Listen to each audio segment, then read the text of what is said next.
This is episode 345 of That Shakespeare Life. Just like the work of William Shakespeare, That Shakespeare Life is supported by our patrons. Listeners just like you can support the work we do here and access special insider extras. Learn more at patreon.com/That Shakespeare Life and stay tuned after the episode for even more details. Hi, I'm David Bevington, American literary scholar and award-winning Shakespeare editor, author, and professor. Another great method for studying William Shakespeare includes listening to this. It's That Shakespeare Life with my friend, Cassidy Cash.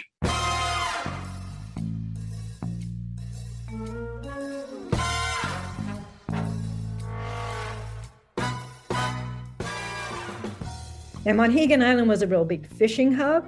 So there were lots of European fishermen there, but also the Wawenock would have been paddling out there to do trading with them. So I think it is most likely that Samoset met Tisquantum right there in Maine in his backyard. Welcome to That Shakespeare Life with Cassidy Cash. Cassidy believes that if you desire to successfully learn or perform Shakespeare's plays, then understanding the real life and history of William Shakespeare himself is a must. That Shakespeare Life is the podcast that helps you go beyond the curtain of some of Shakespeare's most iconic works and explore the world of early modern England as Shakespeare would have lived it, learning from the writers, historians, and performers who know it best. And now, here's Cassidy. Samoset is a name spoken with respect around American dinner tables every November as we celebrate Thanksgiving. Samoset is remembered with gratitude for being willing to bridge the language gap for the English colonists who had just arrived at Plymouth. While Samoset's visit to the colonists happened 5 years after Shakespeare's death, the rest of Samoset's life and his adventures are actually contemporary with Shakespeare, spanning the 1590s through the mid-1600s, which is why Samoset is our topic for our Thanksgiving episode this year, so we can get to know more of the backstory of this man whose contact with the Pilgrims you may remember, but whose life story might be new for you, as it definitely was for me. Here today to share the life of Samoset and what led up to him making contact with the Pilgrims at Plymouth in the 1620s is our guest and author of the book titled Here First, Samoset and the Wawenock of Pemaquid, Maine, Jody Bacheldor. Jody Bacheldor worked for many years in the Halldale school system in Farmingdale, Maine, first as an educational technician in the library, then as the librarian. In 2013, Jody was named the Walter J. Turanko Maine School Librarian of the Year.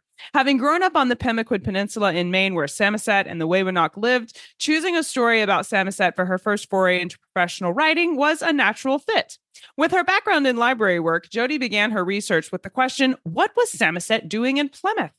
The journey to find the answer was both enlightening and surprising, which led to her book that she joins us today to share her discoveries about. Hello, Jody. Welcome to That Shakespeare Life. Hi, Cassidy. Thank you so much for having me. Where was Samoset born? Where did his story begin? I want to preface actually my remarks by saying that everything we know about Samoset and the Wawenock comes to us from European sources. So the indigenous people didn't have written language. There's no oral history from the Wawenock from this period either. So everything we know comes from European sources. We have to deal with that. But he was probably born on the Pemaquid Peninsula, and what we now know is the state of Maine, probably around 1590. And that's, I think, a guesstimate that comes from the idea that maybe he was around 30 years old when he walked into Plymouth. Nobody really knows when he was born. But he lived in Maine his whole life. Well, what do we know about his life growing up? Now, obviously, you've mentioned that we're getting all this from European sources, so we'll color that with that fact. But tell us about the Wawenock and what life was like there. Right. So Samoset lived on the coast of Maine. That was Wawenock territory. And it was actually a pretty big swath of mid-coast Maine. He would have grown up as a hunter-gatherer. And he was not nomadic. The Wawenock were not nomads. And I want to stress that they were not primitive. And in fact, Europeans always talked about how intelligent and clever and quick-witted they were. And they would talk about how clever their inventions and crafts were. So I don't want people to come away thinking that they were primitive because of the hunter-gatherer notion. This was the Little Ice Age. So it was colder back then. than it is now. And so the growing season in Maine was very short. So they were following the food sources, as you would. So his life sort of followed the rhythm of the seasons. He spent most of his time probably on the coast at Pemaquid. In the spring, they would be on the rivers. They would be fishing for fish coming up the rivers, like alewives and salmon. And in the summer, they would spend right there on the coast. They lived in an environment where there was an awful lot of water. So rivers, lakes, and the ocean formed who they were. So they were fishing, they were eating shellfish, and they were actually getting food from the ocean too. They were hunting from canoes for dolphins and seals and even whales, believe it or not. So they were getting a lot of food from that source.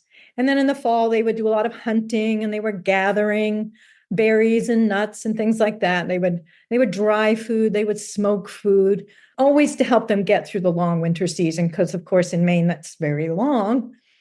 But in the winter, living on the coast wasn't such a good option. So they would move inland.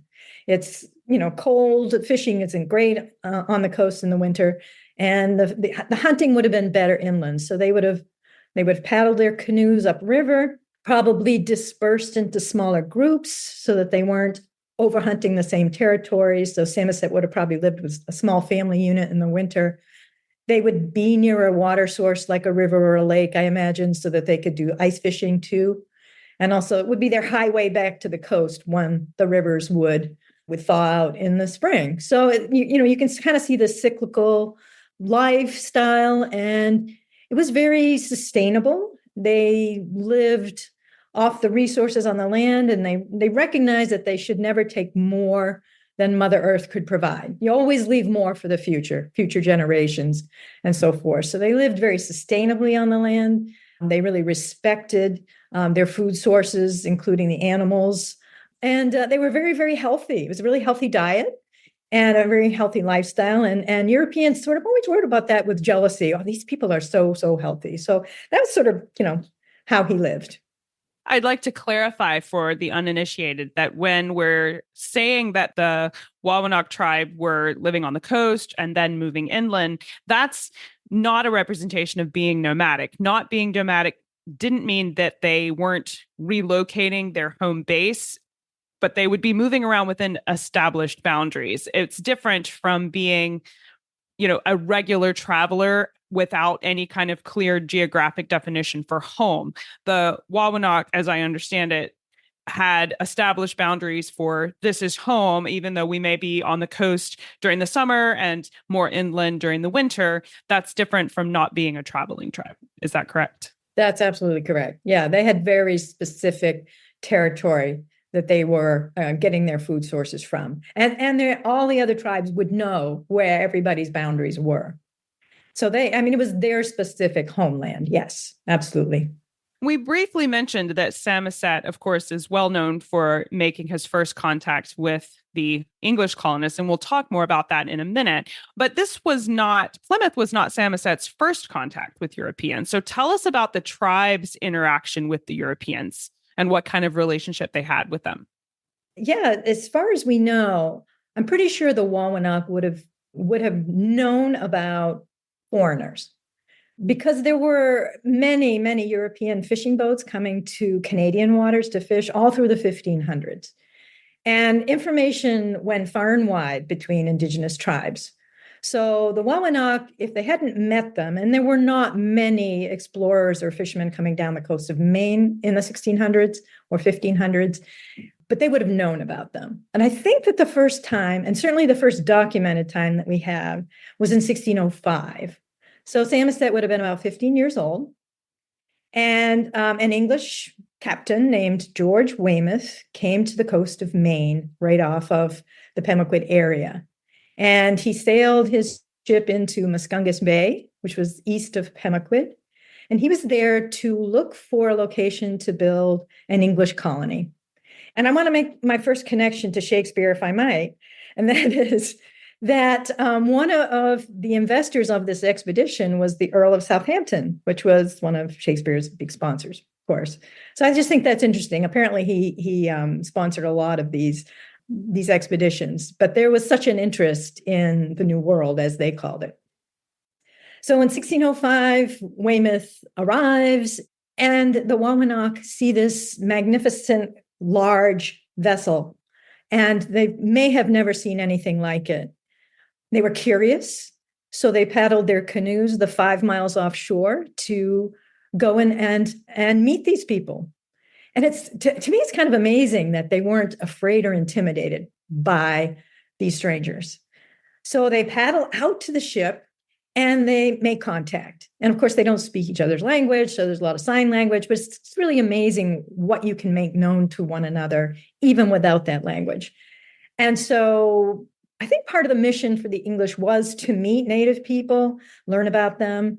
So they came prepared for that. They were looking forward to it. They had a few gifts to give to Native people, things like they called them trinkets. So they, peacock feathers and bells. But these were things that Native people had never seen, and I thought they were really wonderful.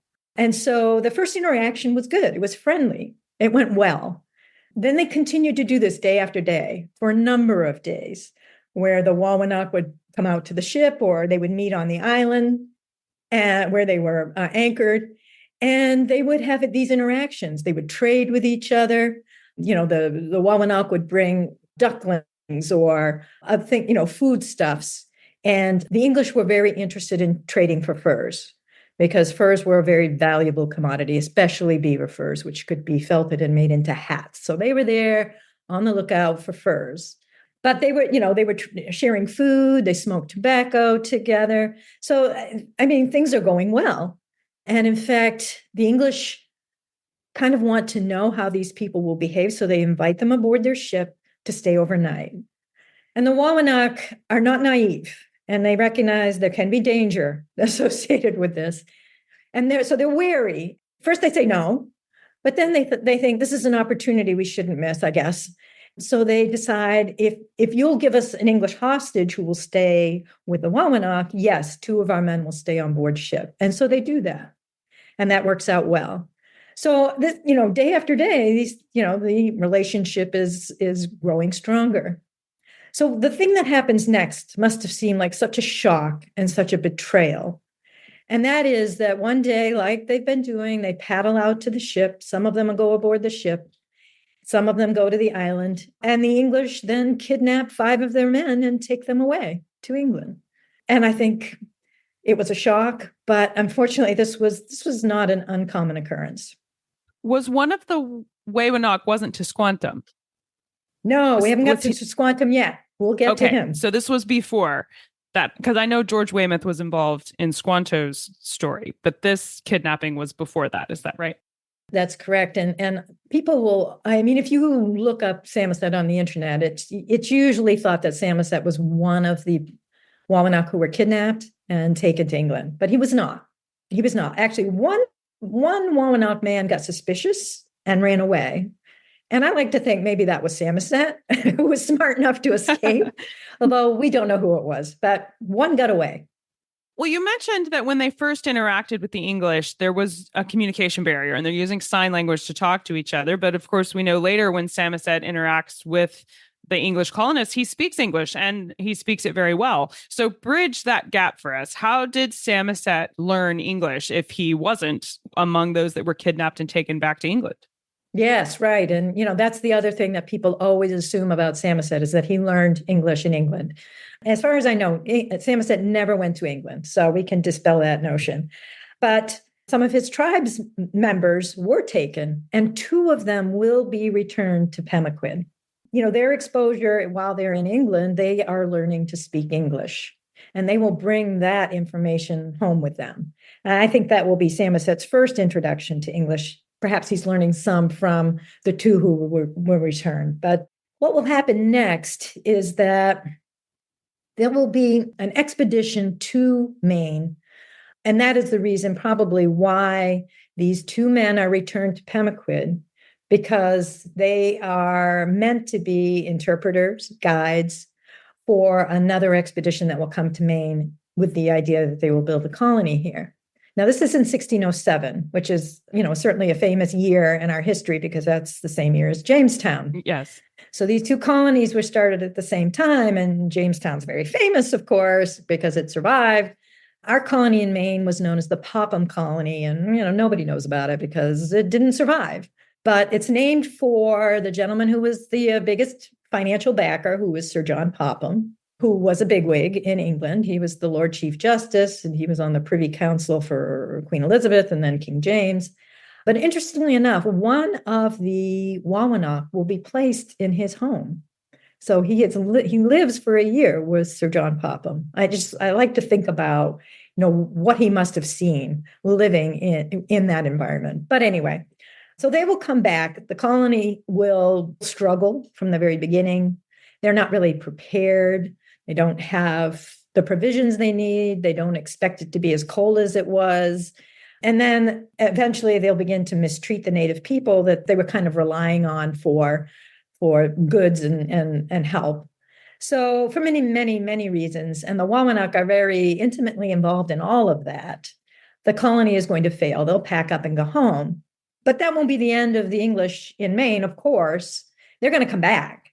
But the word on the street in England is it's too cold to start a colony in Maine, but the fishing is great.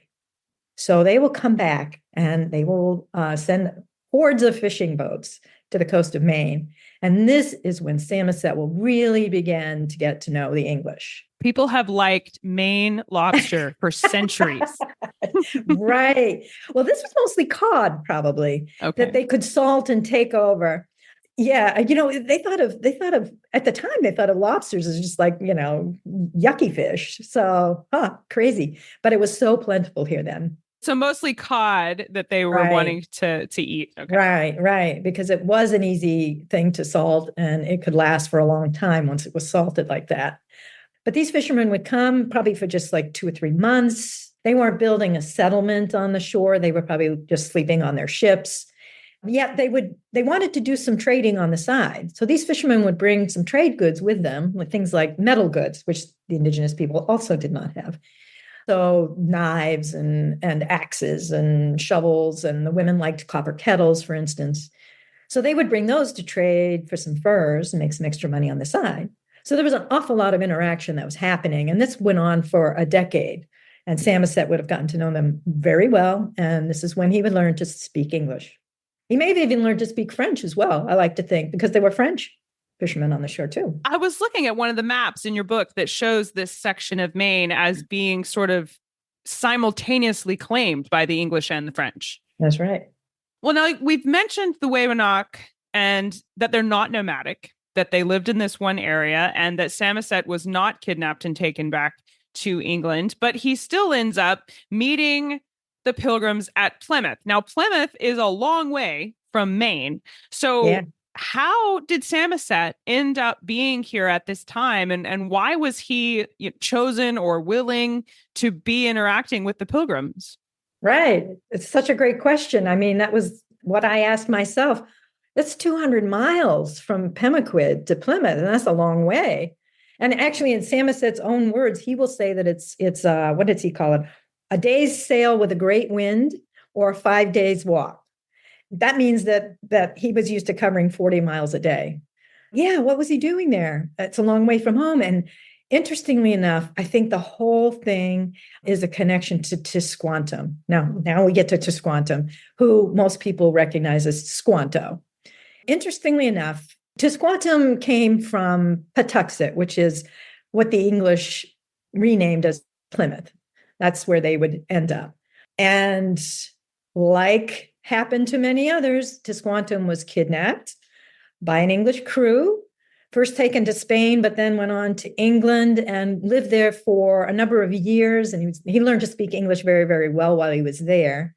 But he had the opportunity to come back to North America. The English decided to send him to a little colony in Newfoundland that they had started, thinking that he would be great as a translator there. So I'm sure he jumped at the opportunity to get this much closer to home. And while he was in Newfoundland, he met another Englishman named Thomas Dermer. And Thomas Dermer really wanted to do some exploring along the coast, all the way down to Jamestown. And he wanted Tisquantum to go with him as a translator. So Tisquantum said, yes, but we need to stop in Patuxet, my beautiful village. And he does quite a sales job on Thomas Dermer, and Thomas Dermer gets real excited to stop there. So on their way south, they end up in Maine on Monhegan Island, which is right off the coast of Pemaquid. So, I mean, I was really quite gobsmacked when I figured that out, and I realized he was right in Samoset's backyard. And Monhegan Island was a real big fishing hub.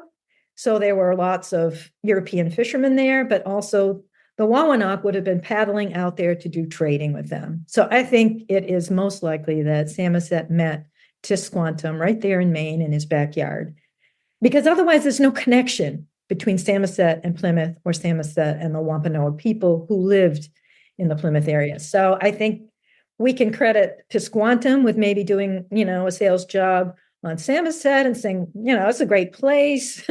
Which would fit with what we know about Squanto Tisquantum. He was kind of a salesy sort of dude. Yes. The wheeling and dealing fits right. what we know about him, for sure. That's true. Absolutely. And so, and the opportunity was there. I mean, there was a boat going right there. So it seems likely that Samoset got a ride with them. I mean, I don't have corroborating evidence, and we may never know that for sure, but I'm pretty sure that connection is such a coincidence. It seems really logical. So yeah, he goes to Plymouth, and there is another little piece of the puzzle. If it's okay, I can make another little connection to Shakespeare here. Oh, yes, always the connections to Shakespeare. There's a lot of degrees of separation here, but to me, it's fascinating how these stories just overlap and overlay with each other. It's very cool in my mind. But anyway, there was another native Wampanoag man, and his name was Epinow or Epinow. I'm not really sure how to pronounce it. It's Epinow. Yes. Epinow. Okay, thank you. Yeah. So Epinow was a Wampanoag from Martha's Vineyard, which is an island off of Cape Cod in what is now Massachusetts. Like everybody, he was kidnapped by English, taken to England, and lived there for many years. So again, he learned to speak English very well. Now, he has been described as a, quote, person of goodly stature, strong and well proportioned. So I think Epinow had a very impressive physique. And we also know that Epinow was shown up and down the streets of London, which is sometimes what would happen to these captives they would bring back over. Some people, it was like a freak show kind of a thing. And I think he was probably dressed in just a loincloth. And then, people might have been charged admission to see him. Not really sure, but we know that he was shown on the streets of London. And so the connection here to Shakespeare is that there is a line in Henry VIII that some people think refers to Epinow. And the line is, quote, "Have we some strange Indian with the great tool come to court? The women so besiege us." And it kind of describes Epinow pretty well. So, here we have another connection, and the connection to Samoset is that Dermer, Tisquantum, and if Samoset was with them, visited Martha's Vineyard. And I think it's very, very likely that, given all his time in Plymouth, that Samoset would have met Epinow. So, another connection.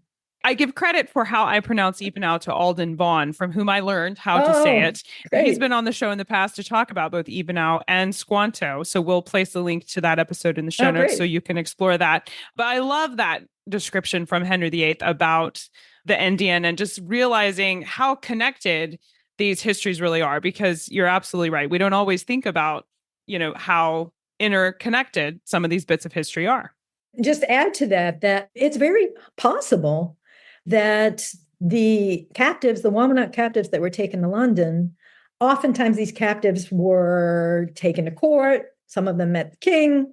Some of them, met some real people placed in high places, may have gone to see some plays. I certainly hope so. So who knows? Maybe they saw one of Shakespeare's plays while they were there. That's what I've thought about that several times. I love the idea of maybe Shakespeare was in the room, and Epinow or some of the Wampanoag were there with John Popham, who knows? And they were all there to see a play. And I just like the idea that maybe they were all in a room together at some point. We'll never be able to know that, but I think it's a wonderful idea. Now, I mean, we have the impression that Samoset was a grown man doing this, but I want to emphasize that he was a teenager walking in to see the colonists. Is that correct? No, it's thought that he was probably around, this was 1620. So if he was born in Okay. 1590, yeah, he was probably around 30. So he That's was, the but he guess. was a young man.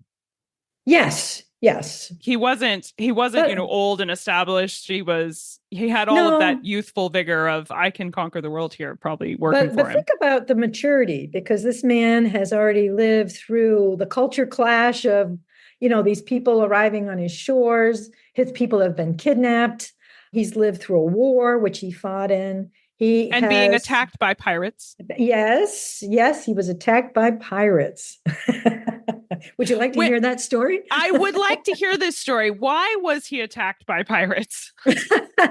Well, this happens in 1624. And we know this from the account of another explorer, English explorer, who comes to Maine and meets Samoset. Samoset is very friendly with all foreigners, because that's the type of person he was. And he's sitting there talking with Christopher Levitt one day, and a couple of his men come to find him and say, Samoset, there's this rogue trader who has taken our furs. And Samoset is very angry about this. I love that you get to see some of his personality shine through in Levitt's account. So he gets in his canoe, he brings a companion, and he's going to go confront these men. And these are essentially pirates, because there's no law and order in Maine. There's no police, there's no government. And so some of the traders coming to Maine can do whatever they want. And this trader had the habit of, with his boat, he would sit at the mouth of a river, and all the native people coming downriver had to go by him, and he would force them to trade with him alone because he wanted all of their furs. So this trader had taken Samoset's furs. Samoset confronts him, and it escalates. They start calling each other names. Hey, you're a rogue. You're a jackknape. And I love that, because that's actually the Shakespearean slur, isn't it? It is, yes. Way to So go. it escalates. And then the pirates, jump on Samoset and beat him up. And he is so upset. He goes back to Christopher Levitt. This is how we know the rest of the story. And he goes on a tirade. And he says to Levitt, I'm so mad. I am going to go out and I'm going to kill some English fishermen. Then I'm going to England and I'm going to talk to King James myself and get justice for this. But then he has to, he begins to hear himself, and he calms down, and he has to backpedal. And he starts to apologize to Christopher Levitt for the things that he said, which is really not how Wawenock would really normally handle justice. They would just take care of it on their own, like he said. But he recognizes he's in no position to do this, because this pirate has a big ship, and he has 17 cannons. He has 50 men with muskets, and Samoset has a handful of men with very few weapons, and he recognizes he can't defeat a pirate. He hopes Christopher Levitt will help him out, but Christopher Levitt only has a handful of men too. So this, you begin to see this real shift in the balance of power between the native people and, the English who are there. The native people, they hope that the English will mete out justice on their behalf, but that doesn't usually happen. And it will cause resentments that will simmer and will come out later. That's the pirate story. We've talked about Samoset greeting the English colonists, but tell us about how that went. What was their relationship like after he greeted them? And they obviously spoke the same language. I'm sure that was hugely helpful to them. So what was his relationship like with the English after that point? Well, this is kind of a big question. And I have to admit here, I grew up in Pemaquid, where Samoset was from, and my image of Samoset was this jaunty stroll into Plymouth. One day, he's just out for a walk, happy-go-lucky, walks in, smiles, waves, says hello. I don't know if other people had that impression too, but that's kind of how I always grew up thinking about Samoset. And on the surface, this is accurate, but there's really so much more to that story, and there's so much more going on under the surface that I didn't know about, certainly. It was actually a really, really tense moment. and a very dangerous situation for Samoset to be walking into the plantation when he did. And he knew that. So this was a very brave thing for Samoset to do. So I have to kind of go back and preface it by saying that the settlers who came to Plymouth were under the impression that the native people in North America were very violent. They expected that, the rumor in England and around Europe was that they loved to torture and torment their captives, and very gruesome descriptions. Which in the English's defense, in 1571, the native tribes did, slaughter several of the Spanish at Jamestown. So they had reason to have that fear. For sure. Yes, that did happen in some places. And I think also in Canada, there may have been some Jesuits who experienced some torture at the hands. So it isn't completely unknown, but I would like to say that as far as the Wawenock were concerned, and I think the Wampanoag also, there isn't evidence of just like this gratuitous violence and torture. There was fighting, I'm sure, but there was usually reason for the things that they did. So Samoset is going to be the victim of their impressions, I would say. And that is that they are expecting a violent encounter with Native people. And their first encounter that they have with Native people is out on Outer Cape Cod. That's where they first land. They send a scouting party to look for a place to build their settlement. They don't get there till November. It's really late. They're really anxious to start building. They're clumping around and making a lot of noise.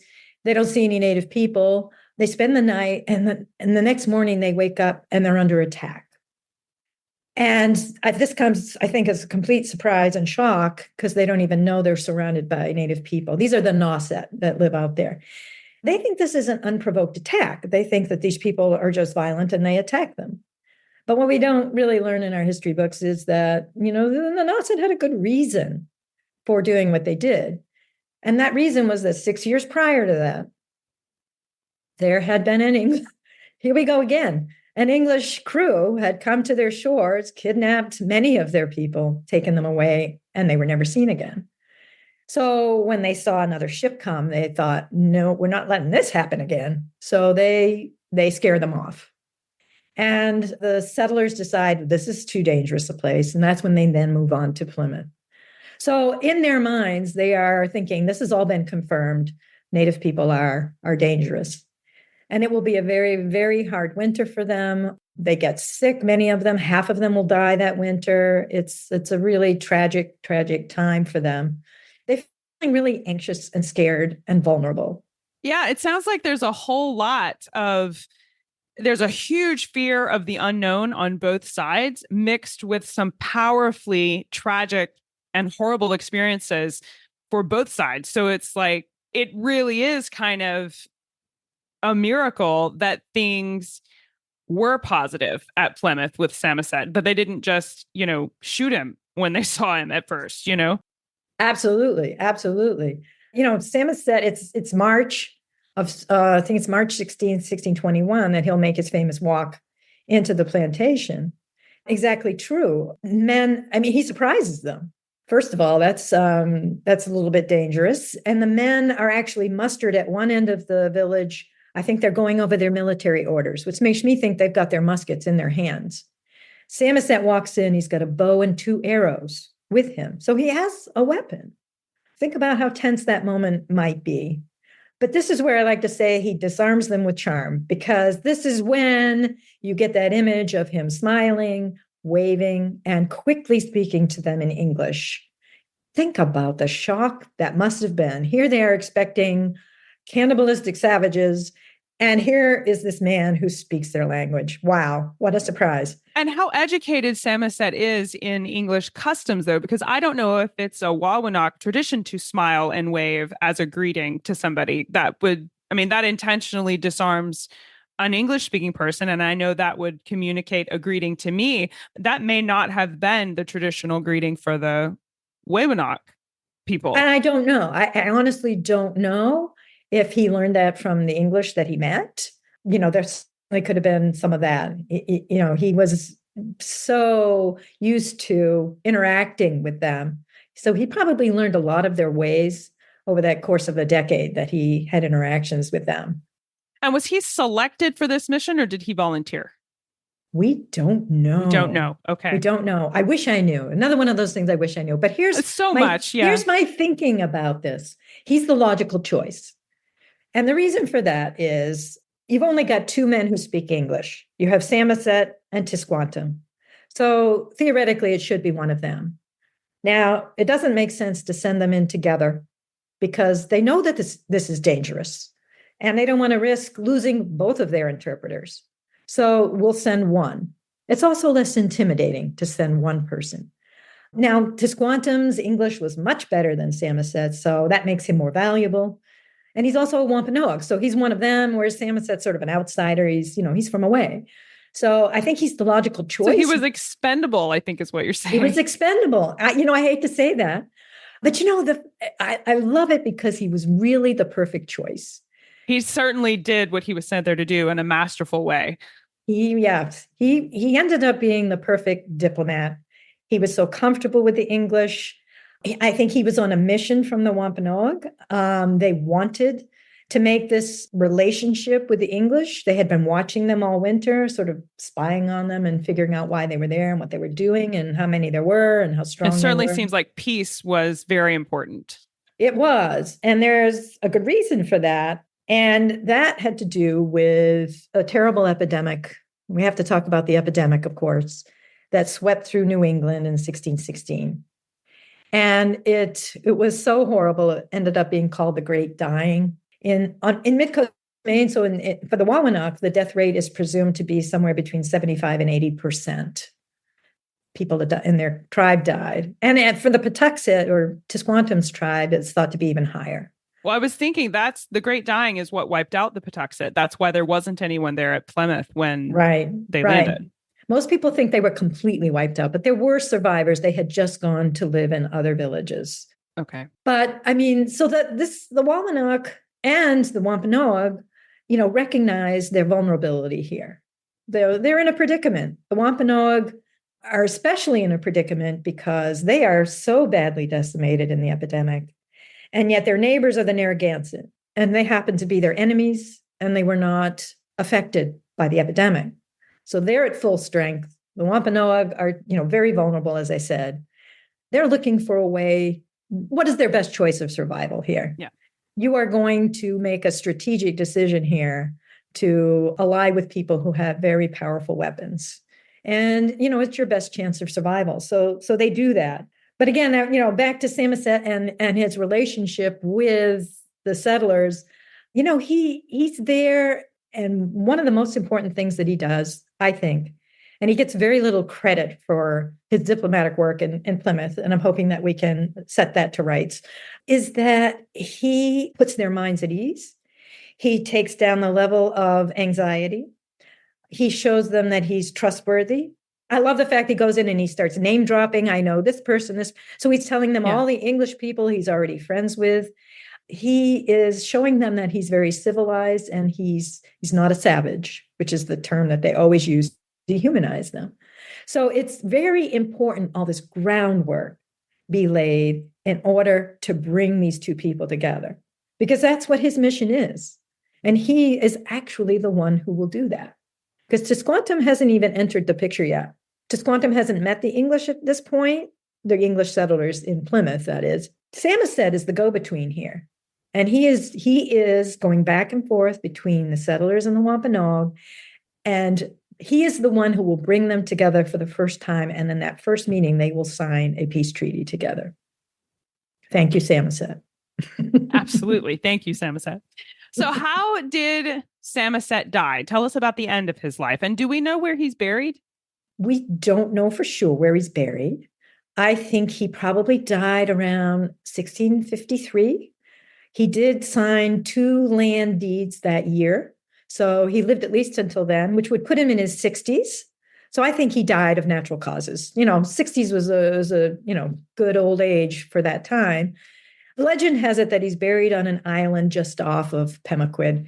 And there is an Indian burial ground after a hurricane decades ago the shore was washed away and bones were found and Indian burial goods. So it's known that there was an Indian burial ground out there.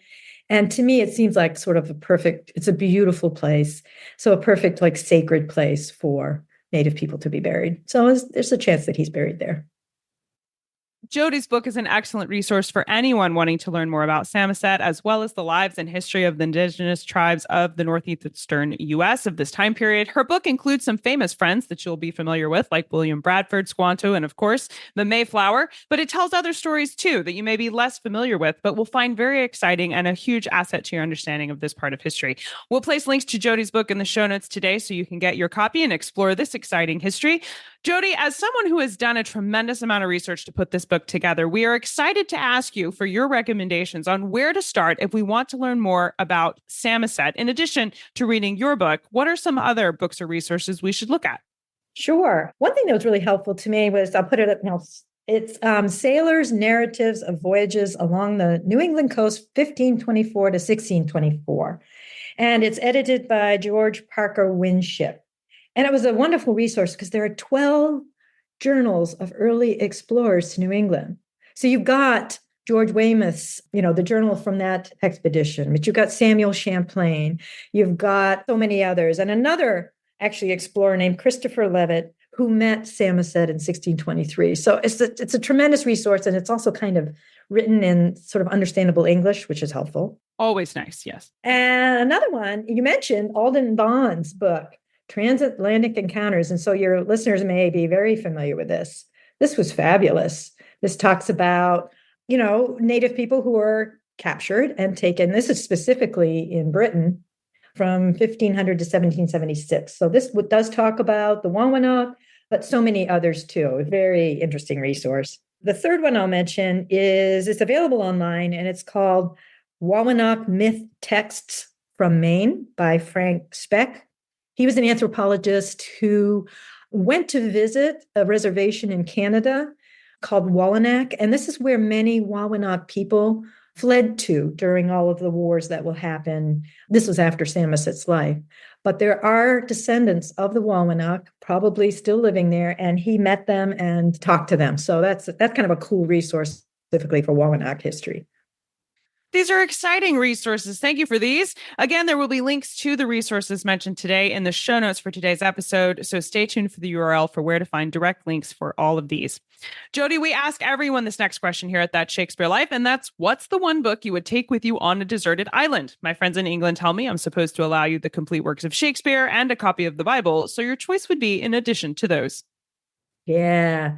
Well, like so many others, I would bring a survival guide, of course, because I could not survive. But, that's cheating. I will say I'm going to cheat a little bit also by bringing the complete works of Jane Austen with me. I love Jane Austen, and I can reread her books. That'll keep me going for a while. That's a good choice for your desert island visit. Whether you're there for a long while or you're rescued quickly, you'll be entertained during your stay. So I think that's a smart choice. So what's next for you? What are you working on now that you're excited about? Yeah, actually, two things are in the works. I was a middle and high school librarian for a long time. And so writing for younger audience sort of is a natural, I think, thing for me. So I have actually written a draft of a graphic novel version of Samoset, which I think I'm really excited about.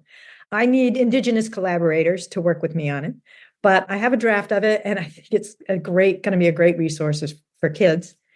And I had so much fun writing that I'm now working on another graphic novel. This is about the Benedict Arnold March through Maine, which I don't think too many people are familiar with the details of that story. It was really an interesting moment in American Revolution history. Yeah, so I've just started working on that.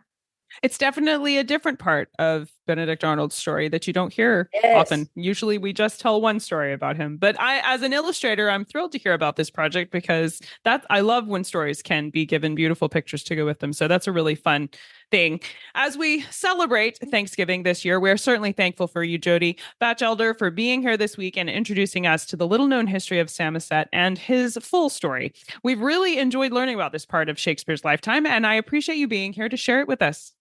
Well, thank you. Thank you for having me. The list of resources and recommendations we've been talking about today, including links to those episodes about Squanto and Ipanau, as well as the resources Jody recommends, and of course, to her book called Here First. All of these things are available in the show notes for today's episode. Find all these things at CassidyCash.com/episode 345.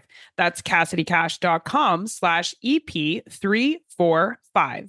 While you're at the show notes page, if you would like to see our detailed show notes, which reveals more in-depth history related to our conversation today, including images of Samoset, maps of Plymouth from the 16th century, and other visual tidbits related to our conversation, then be sure to check out the detailed show notes. There's a button on the show notes page labeled Become a Patron, where you can either join us as a patron or log in using your Patreon credentials if you're already a supporter of our show. And all of this bonus history content will expand right there on the regular show notes page. Again, that URL is CassidyCash.com/episode 345. That's CassidyCash.com/EP345. That Shakespeare Life is completely free to listen to each week, and your support makes that possible.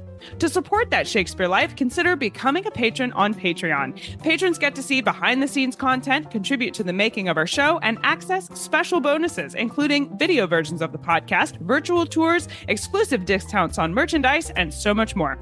Learn more and sign up today at patreon.com/thatshakespearelife. That's patreon.com/thatshakespearelife. That Shakespeare Life is researched and produced by me, Cassidy Cash. Our audio engineer is Gary Mayholm. That's it for this week. Thank you for listening. I'm Cassidy Cash, and from me, Gary, our families, and our podcasting cats and dogs who cheer us on each week, we wish you all a wonderful Thanksgiving holiday. This week and all the weeks, I'm so grateful for you listening to our show, and I am just so excited to bring this history to you each week and to share this conversation with you. Thank you so much for being the best part of That Shakespeare Life. As always, I hope you learned something new about the Bard. I'll see you next time. Bye-bye. Thank you for listening to That Shakespeare Life. As always, the best conversations happen after the episode over at CassidyCash.com. Become a part of a vibrant Shakespeare conversation by adding your voice over at the website. Until next time, remember, when you want to know William Shakespeare, you have to go behind the curtain and into That Shakespeare Life.